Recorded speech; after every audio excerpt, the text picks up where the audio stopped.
6. Chamei os sobrinhos João e Osvaldo e sentamo-nos em frente à porta da sala de visitas, esperando o acontecimento. Nenhum de nós quis jantar para não perder tempo. Osvaldo me sussurrava: "A árvore está lá dentro?" Eu respondia que sim, e carregada de presentes, e cada galho havia pacotes com presentes. Mas quem inventou isso? Queria saber. Eu desejava explicar, mas não podia porque não sabia muito bem. Sei que é história antiga, festejar o aniversário de Jesus. Ele ficou na mesma. Minha irmã Nicota andava de cá para lá, alegre e risonha, com pratos de doces oferecendo, auxiliando Eutimia. Todos comiam e bebiam. Nicota passou por nós pela terceira vez e perguntou: "Estão esperando São Nicolau?" Osvaldo me cutucou. Ela falou de São Nicolau. Ele é pai também? É um apelido e outro nome, respondi. Papai Noel é o verdadeiro nome. São Nicolau é apelido. Nós três, com os olhos muito abertos, não desviávamos a atenção para não perder um instante da festa. De repente, João disse: "É agora. Papai e mamãe estão perto da porta. Senti minhas pernas bambas, um pouco do vinho do cavalo cansado, muito da emoção que sentia. Fiquei de pé e sussurrei aos sobrinhos: Vamos para perto da porta, assim a gente vê logo o Papai Noel que tem apelido de São Nicolau, mas é a mesma pessoa." "Eu não quero ver, tenho medo", falou Osvaldo. "Medo do quê, bobo? Ele é bom, vem distribuir presentes." João estava aflito.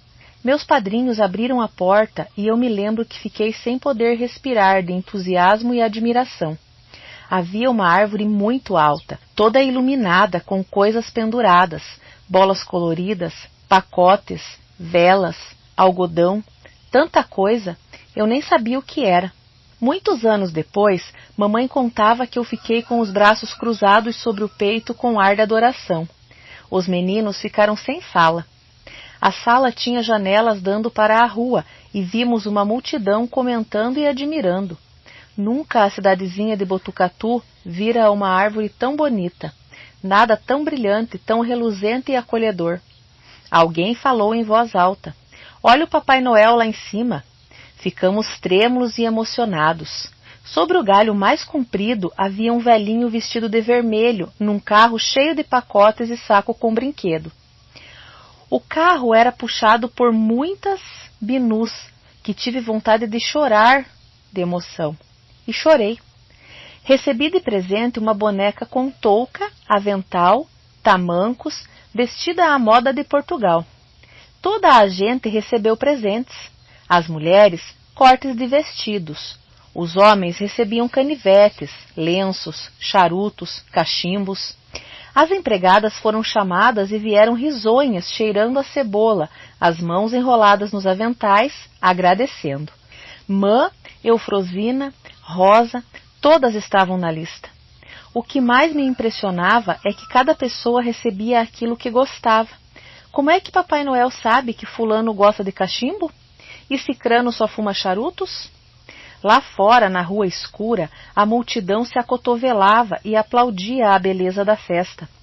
Mais tarde, foi servida a ceia e vinhos portugueses corriam pelos copos. O cavalinho cansado, com muito pão dentro dos copos, foi novamente saboreado por nós. Minha mãe havia dito que às vezes Papai Noel entrava pela chaminé e Osvaldo queria a todo custo saber onde estava a chaminé. "Na cozinha", falei. Fomos todos para casa e dias depois Guiomar, o marido e os filhos seguiram para a fazenda onde residiam, embaixo da serra. Em meados de janeiro reiniciaram-se as aulas. João frequentava o período da manhã e eu o da tarde. Fui sempre desconfiada porque não conhecia bem o mundo. Então fiquei de pé, atrás, como dizem no interior. Prevenida, esperando a estocada que viria de surpresa. Fui à primeira aula do ano.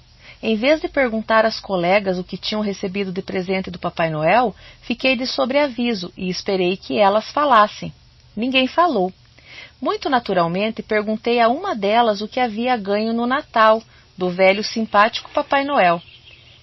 As que estavam nas imediações começaram a rir de mim e a falar: ela ainda acredita em bobagens. Foi a primeira desilusão que o mundo me causou. Vieram muitas outras depois. Procurei ser natural, dizendo: eu ganhei uma boneca bem bonita. João recebeu um cinto de couro e Osvaldo ganhou um polichinelo. Uma das colegas, a maldade dançando nos olhos, falou: esse tal velho Papai Noel só dá presentes para ricos. Isso eu reparei. Ha, ha, ha. Eu não sou rica, não tenho vestidos bonitos como você, nem correntinha de ouro no pescoço. No entanto, ganhei. Ora esta, quem não sabe que tem parentes ricos? Isso você não pode negar. A festa não foi na casa dos Cardoso? Então, menina, sua irmã é rica, por isso Papai Noel foi lá. Foi na sua casa, Etelvina. Etelvina nem respondeu, virou as costas e se afastou do grupo, amuada com uma pergunta tão absurda. Fiquei um instante em silêncio, quando ouvi outra também dizer: ela ainda acredita no velho? Entrou pela sala da frente? Apontou um dedo para mim. Não suportei e resolvi revidar. Comecei a rir como se tivesse vontade de rir, mas era forçado, fingido. Ri tanto que me doeram as bochechas. Vocês são tontas ou burras? Perguntei. Inventei toda aquela história do velho e vocês caíram. Imagine, Papai Noel, que ideia idiota. Engraçado é que vocês pensaram que eu estava falando sério. No íntimo, pedia perdão ao Papai Noel por renegá-lo. Elas, muito sem graça, foram se afastando devagar. Uma delas me xingou. Fingi que nem ouvi. Mas me sentia engasgada. Tinha qualquer coisa atravessada na garganta. Haviam me ridicularizado tanto que eu só tinha vontade de chorar. Cheguei a casa e fui diretamente falar com minha mãe. Por que a senhora me enganou a respeito do Papai Noel? Mamãe estava costurando, começou a rir e me perguntou: mas é uma lenda bonita, você não acha? É apenas uma tradição. Na escola me fizeram de tonta. Riram de mim. Mamãe, a senhora nunca devia inventar essas coisas. Disseram que era bobagem ainda eu acreditar. Caçoaram, riram e disseram que esse velho de barba só vai à casa dos ricos. Não é justo, passei por boba. Mamãe levantou a cabeça de costura e me encarou. Filha, já disse que é uma lenda. Que lenda injusta essa, não? Por acaso Papai Noel passou na casa da Ditinha, que não tem livros e tem que pedir emprestado? Por acaso ele passou na casa da Joana, que nunca leva lanche porque não tem dinheiro? Nós, bati com força no peito, nós repartimos o lanche com ela todos os dias. Que Papai Noel é esse? Mamãe nunca mais invente coisas assim para mim. Fico envergonhada, fico infeliz, ouviu? Minha mãe já estava muito zangada naquele instante. Você nunca repita diante de mim a palavra mentira. Já avisei muitas vezes que é feio, não quero. Ninguém mentiu para você, ninguém inventou nada para divertir você. Sabe o que é lenda? Respondi que sabia, mas no meio em que eu vivia não havia lendas, havia verdades. Era o meio das verdades e da necessidade. Minhas colegas não tinham às vezes o que comer, e eu ficava falando no velho de barbas brancas com sacos cheios de presentes.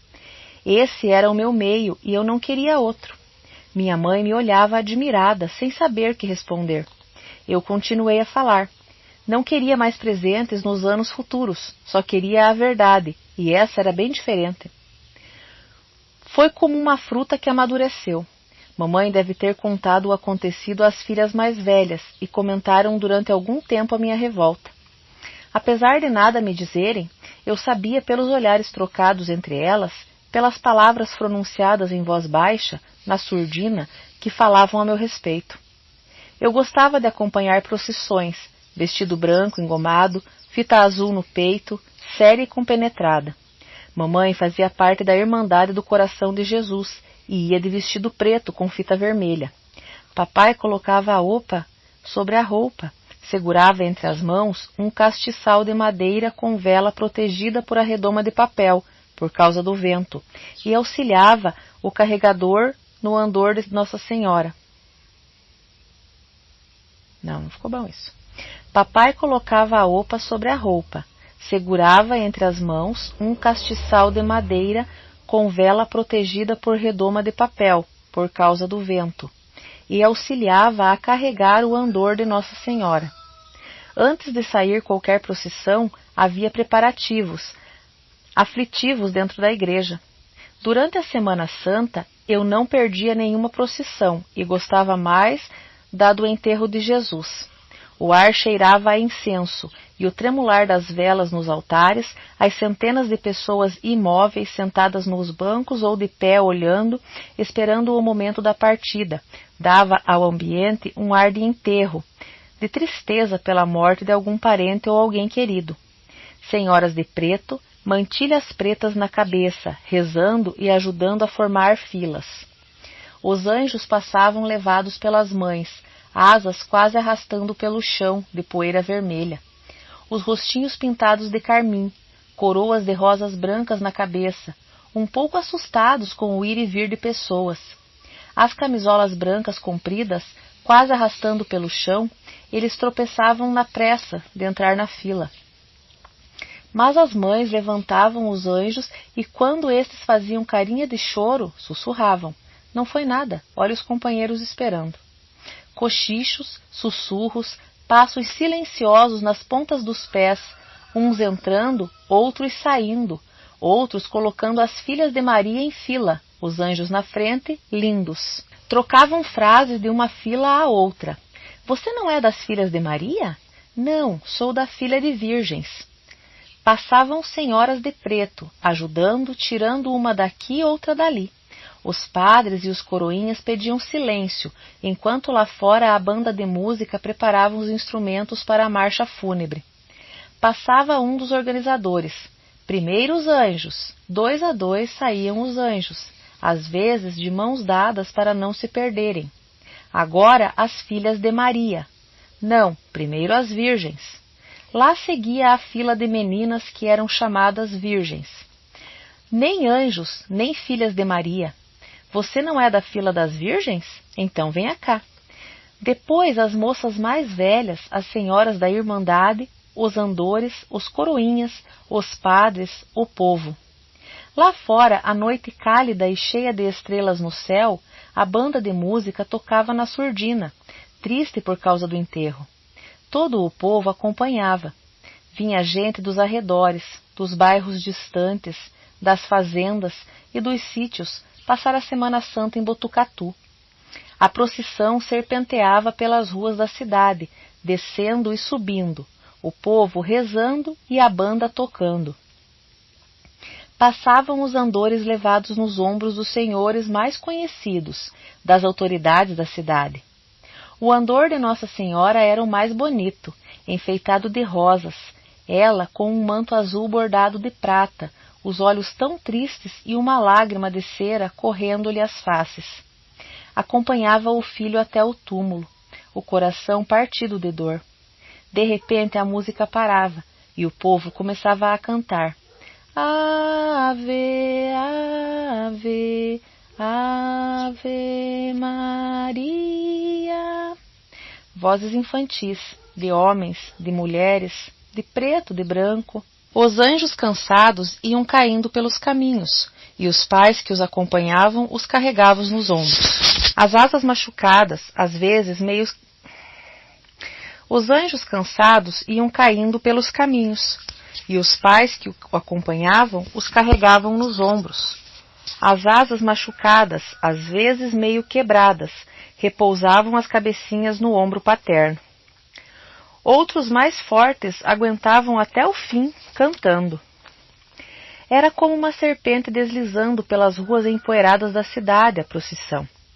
Nossa Senhora no andor, rodeada de flores, mãos postas, tremendo, por causa dos passos incertos dos homens de Opa. De quando em quando, um outro se apresentava para substituir algum deles, pois os ombros doíam com o peso. A banda tocava a marcha fúnebre, era tão triste que apertava os corações. Nossa Senhora tremendo nos ombros dos homens. E lá iam também os castiçais de madeira bem compridos, nas pontas as velas acesas protegidas.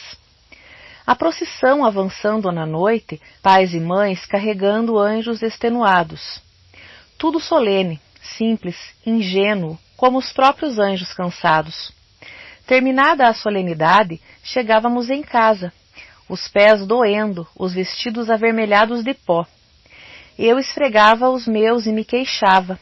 Mã trazia uma bacia com água quente e ela mesma, ajoelhada, lavava meus pés doloridos.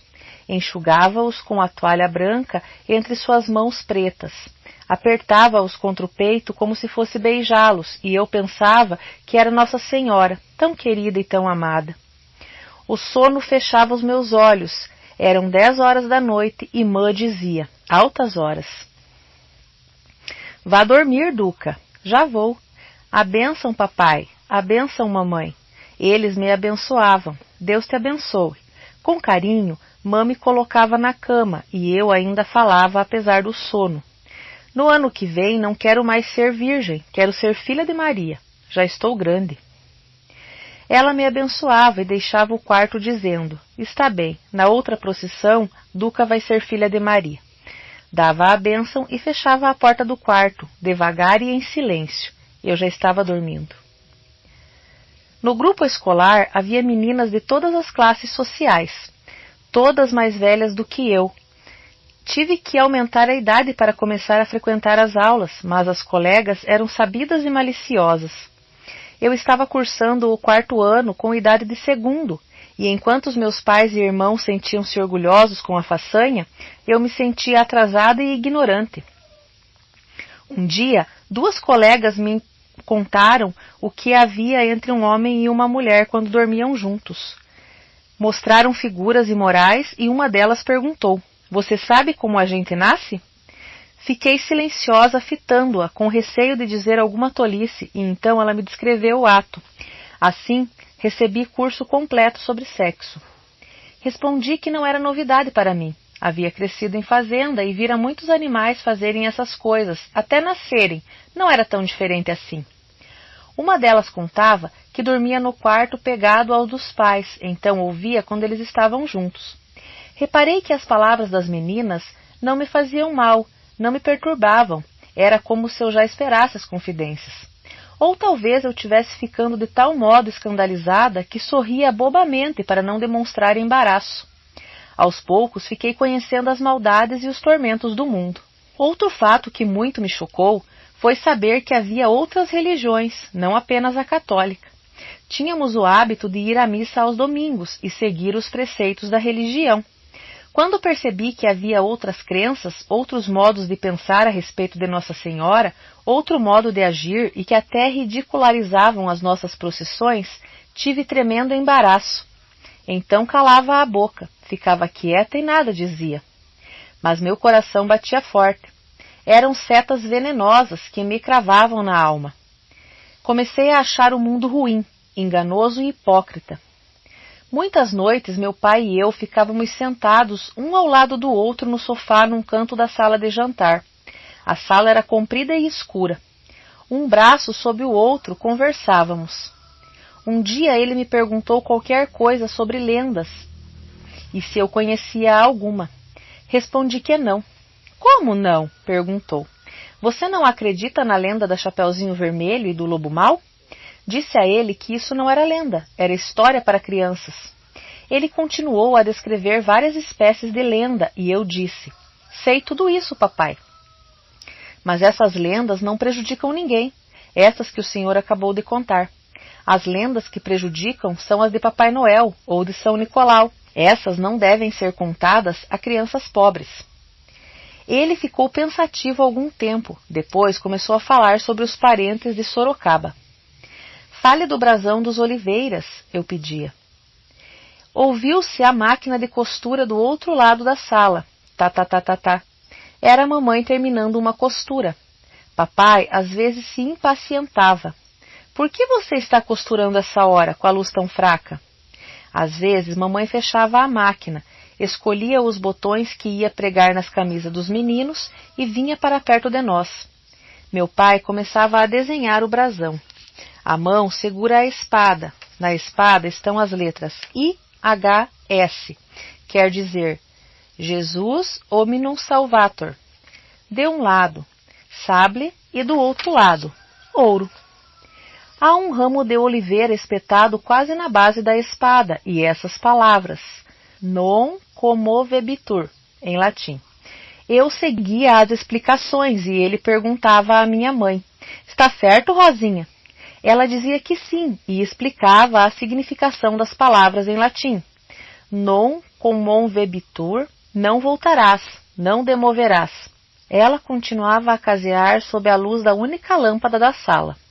Nunca a vi sem trabalhar. Estava sempre ocupada em fazer qualquer coisa, no trabalho da agulha ou no crochê, ou no bordado, ou pregando botões, ou serzindo meias, ou remendando, ou caseando. Quem lembrou de fazer o brasão? Eu perguntava. Um dos antepassados, os Lopes, que moravam em Sorocaba. Mamãe explicava que eram pessoas adiantadas para a época, possuíam biblioteca em casa.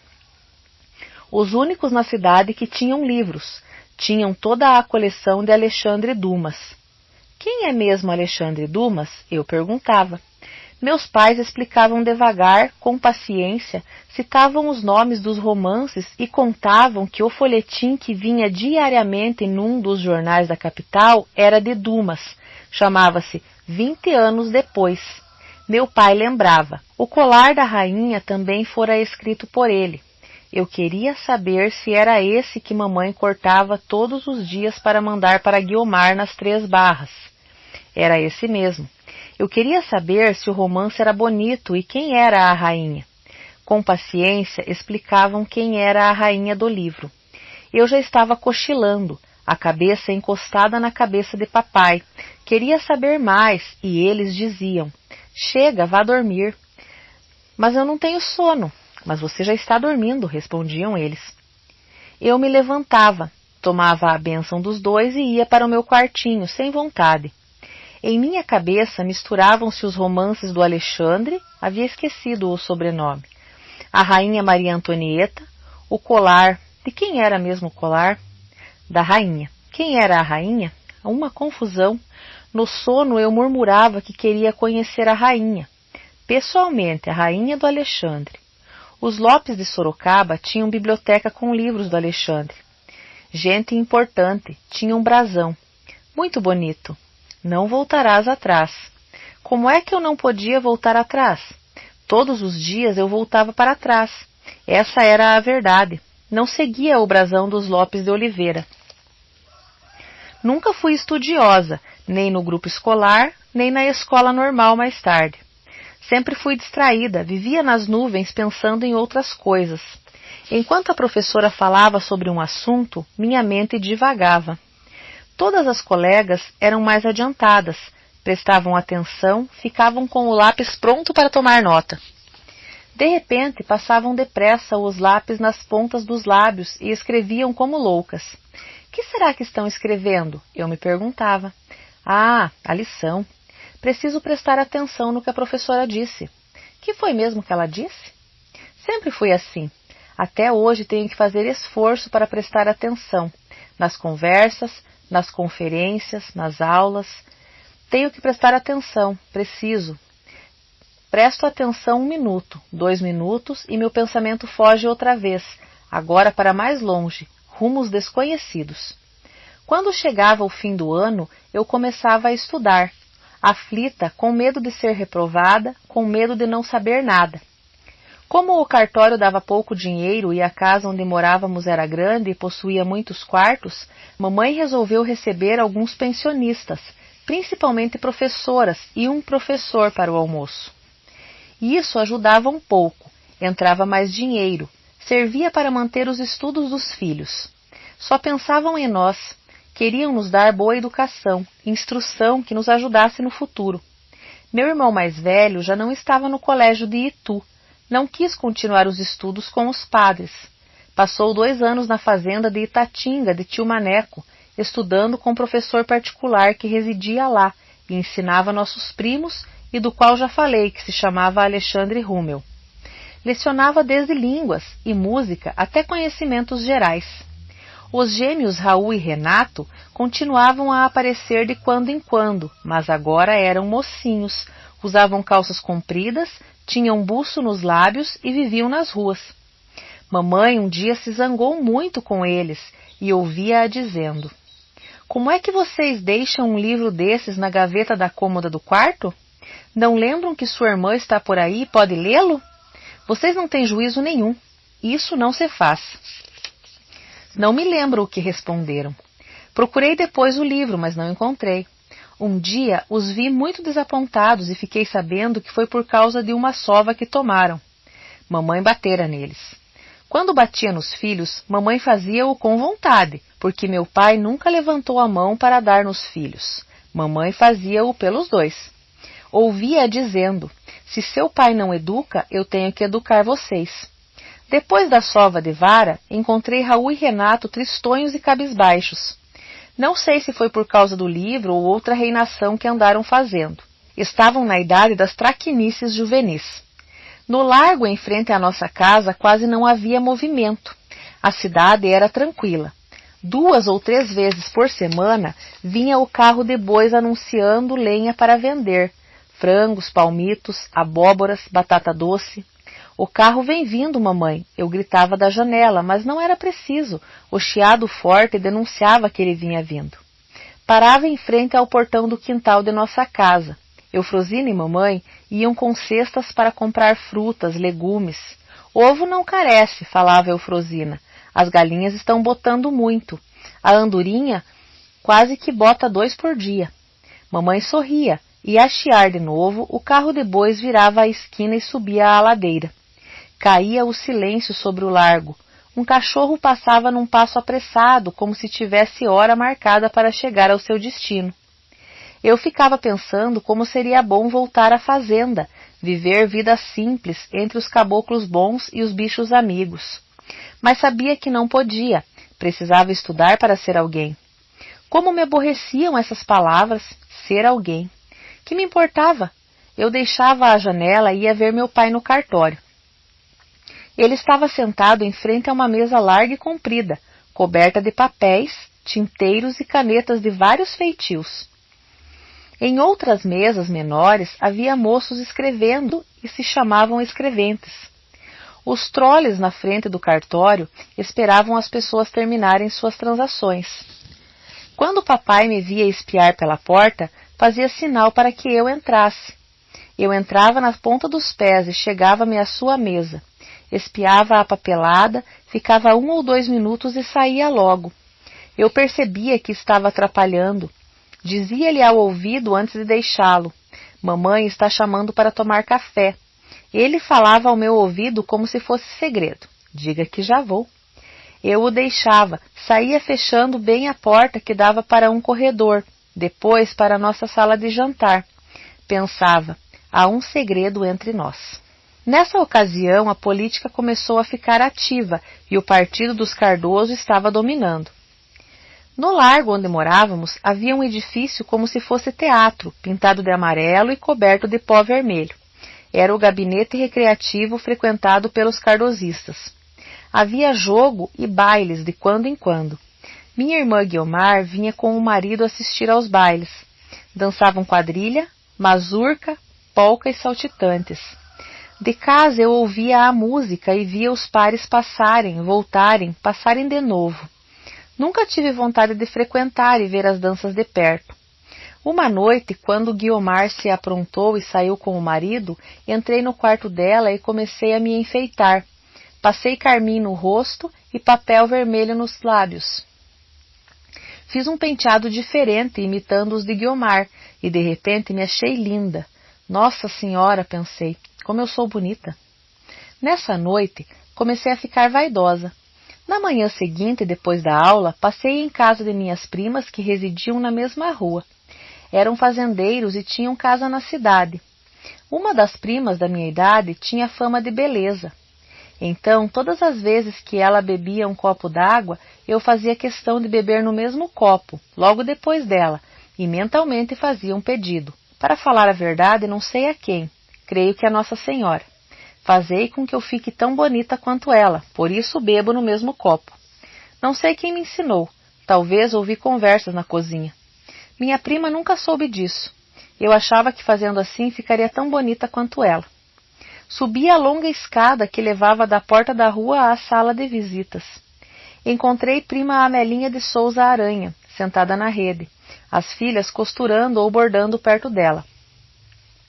Nós a chamávamos de prima Amelinha, muito amiga de mamãe. Eram primas irmãs. Ela pediu notícia de meus pais, de repente perguntou-me fixando: por que sua mãe quer que você use o cabelo tão puxado assim? Ela gosta do cabelo penteado desse jeito, respondi. Pois de agora em diante vou mudar o seu penteado. Chamou a filha mais velha e disse que me penteasse direito. Fiquei radiante. Zita soltou meus cabelos, penteou-os de modo diferente. Não sei o que ela fez, mas fiquei com melhor aparência. Agora vá dizer à sua mãe que é assim que você tem que se pentear todos os dias, e não da maneira como ela faz. Diga que eu mandei dizer. Você já tem idade suficiente para se enfeitar, se pentear e se vestir melhor. Quando cheguei a casa, repeti as palavras de prima Amelinha. Mamãe achou graça e disse: não pense que você vai ficar mais bonita porque se penteia diferente. Você é feia, mas pode continuar se penteando assim. Não adiantou mamãe dizer isso, nem proibir aquilo. A vaidade começou a imperar de maneira incrível, e eu a beber no mesmo copo da prima bonita, mesmo sem ter sede, e a fazer votos. Que eu fique bonita assim, que eu fique bonita como a prima fulana. Havia outro partido político que começou a brigar com os cardosistas. Era chefiado por Amando de Barros, na ocasião o homem mais importante de Botucatu. Começou a briga. Eram intransigentes, os cardosistas não se davam com os amandistas, e vice-versa. Em época de eleição, as pessoas pertencentes a um partido eram cercadas nas estradas só para votar naquele que devia vencer.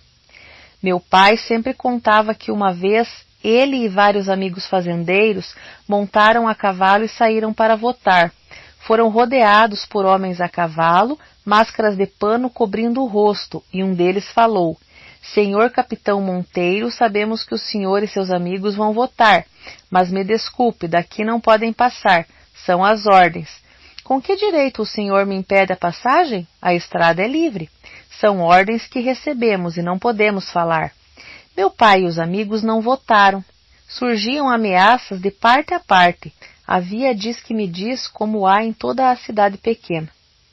Em dia de eleição, a caboclada que vinha da roça ficava esperando a hora de votar, no quintal da casa do chefe político, comendo churrasco e tomando cerveja. Após a eleição, os caboclos apareciam de botinas novas de elástico que rangiam nas calçadas, chapéus de couro enfeitados, cavalos bonitos e escovados. Eram os presentes que recebiam do partido vencedor que os mandara buscar na roça, que oferecera churrasco e cerveja, mas que os deixara fechados no quintal até a hora de votar. Meus pais, os Souza Aranha, e meu cunhado casado com Guiomar, José Augusto de Souza Fleury, não eram políticos e se davam com toda a gente. Os amandistas fundaram outro clube de danças e jogos, o 24 de Maio. Assim vivia a cidade, dividida pela política. No gabinete literário e recreativo dos Cardoso, no prédio amarelo do Largo, realizavam-se vários bailes por ano. Minha irmã Eutimia era a rainha porque era casada com um político mais eminente e quando aparecia no clube, bonita e muito elegante, dominava tudo e todos. Guiomar também ia. Nicota, ainda solteira, acompanhava-as. As três formavam o trio mais bonito da cidade e deixaram muita fama. Uma noite compareci pela primeira vez, ao lado de João, meu sobrinho. João ficou logo com sono e colocaram uma coberta no chão na saleta que chamavam de toalete das senhoras, onde as moças retocavam seus penteados e sua pintura diante dos espelhos. Puxavam os coletes para baixo ou para cima. Algumas tiravam os coletes, se queixavam das barbatanas. Eu não aguento mais. Ui, que alívio! Num ângulo da saleta, atrás do biombo, uma fileira de urinóis ficava a transbordar quando a festa ia até a madrugada. João, deitado num cobertor no chão, via e ouvia tudo o que se passava. Entravam por trás do biombo e comentavam a festa enquanto desapertavam os espartilhos e falavam dos namoros ou sobre os maridos e as mulheres dos outros. Às vezes, uma das moças avisava: "Olha o menino, cuidado." Uma delas se aproximava de João, observava-o, depois respondia: "Está dormindo como um anjo, não tem perigo." Até os anjos às vezes são indiscretos. João, de olhos cerrados, fingindo que dormia a sono solto, ouvia tudo. As moças cochichavam atrás dos biombos, falavam o que não deviam, riam baixinho, faziam pipi com o ruído que se ouvia do outro lado da sala, comentavam: esse pinico está transbordando, será que não tem outro? As mães que estavam amamentando levavam as criancinhas, deixavam-nas deitadas em cobertores e entre uma marzuca e outra iam dar de mamar na toalete. Colocavam os bebês nos colos, desabotoavam os corpinhos e amamentavam os filhos esfomeados. Depois da mamada, tornavam a pô-los no cobertor estendido no chão, trocavam as fraldas quando era preciso, embrulhavam as fraldas usadas em toalhas que depois escondiam sob as cadeiras da saleta, acalentavam as criancinhas por uns minutos, tornavam a se abotoar e voltavam para o salão de baile, onde caíam numa polca saltitante. Assim João ficou ciente de muita coisa da vida, dos assuntos particulares, das doenças indiscretas de pessoas conhecidas, até sobre política ele aprendeu, enquanto fingia dormir. Já à madrugada, Eutimia vinha acordar João, porque agora ele estava dormindo de verdade. Iam para casa, alegres e felizes. Que festa esplêndida, que baile inesquecível. Nessa primeira vez não dancei, não falei com ninguém e ninguém me convidou para dançar. Só comi pastéis. Eram uns pastéis célebres, com bastante palmito e azeitonas, que rolavam pelo chão e faziam os dançarinos escorregar. A maioria das senhoras mais idosas ficava sentada em volta do salão, conversando e vendo os jovens dançarem. Comiam tudo o que era oferecido em bandejas enormes, que vários homens passavam 1, 2, 3 vezes. A orquestra tocava sem parar. Se parava, esfriava o baile. Então, enquanto alguns músicos iam comer e beber lá dentro, outros ficavam assoprando a flauta, esfregando as cordas do violino, enquanto o pianista batucava no piano. Entre um intervalo e outro, aparecia alguém com vela na mão e raspava o esparmacete de todo o salão com uma faca para que os dançarinos deslizassem facilmente. O chão ficava tão liso que era preciso ter cuidado. Quase no fim do baile, organizaram a quadrilha. Isso eu gostei de assistir. Os pares se formando, se convidando, dando o braço um para o outro e passeando pelo salão enquanto se formava a quadrilha. A orquestra experimentava os instrumentos, assoprava, afinava. Corri para chamar João. Quem sabe ele gostaria de ver a quadrilha. Já ia começar. Sacudi-o com força. Você quer ver a quadrilha dançar? É agora. Ele apenas resmungou e mudou de posição para dormir melhor. Não quis saber de quadrilha. A orquestra tocava os primeiros acordes, e geralmente era meu padrinho que marcava, gritando com voz forte: Em avante tour! Quando vi, mamãe e papai estavam também na confusão. Gostei de ver minhas 3 irmãs dançando, cada uma mais bonita que a outra, de ouvir a música, de ver mamãe rindo muito. Em risos sem fim, enganos, trocas de pares, voltas e revolteios, avanços e recuos, balancê. Esses bailes marcavam época. Comentavam-se durante muito tempo tudo o que havia sucedido, os namoros então principiados, as rusgas entre casais. Minhas irmãs sempre diziam que se tivessem filhos em idade de amamentar não iriam a bailes. Mamãe ia em defesa das mães jovens que não tinham com quem deixar as criancinhas e desejavam dançar. Não acho nada demais. As mães são tão moças e querem se divertir. Os maridos consentem, não acho nada demais. Creio que, porque mamãe levou sempre vida difícil e trabalhosa, muito sacrificada, achava que toda a gente tinha o direito de se divertir e levar a vida que pudesse. Um dia, Nicota veio para nossa casa, passou uns dias e seguiu para São Paulo. Muito bonita e alegre, olhos negros e dentes brancos. Nunca fiquei sabendo como começou, o que houve e o que aconteceu e como aconteceu. Fiquei sabendo mais tarde que ela namorava Pedro Amando de Barros, inimigo político do primo Armindo Cardoso de Almeida. Residindo, como falei antes, na casa da irmã e do cunhado, namorou e ficou noiva do inimigo. Muitos anos depois é que conheci os detalhes do namoro que ela contava entre risadas maliciosas. Ela residia com Eutimia, o marido, e João. Dormia num quarto pequeno que dava diretamente para a rua. Era professora e acordava muito cedo para preparar as lições que iria dar aos alunos. Todas as manhãs abria a janela e via Pedro Amando de Barros passar. Isso todos os dias, durante 2 anos.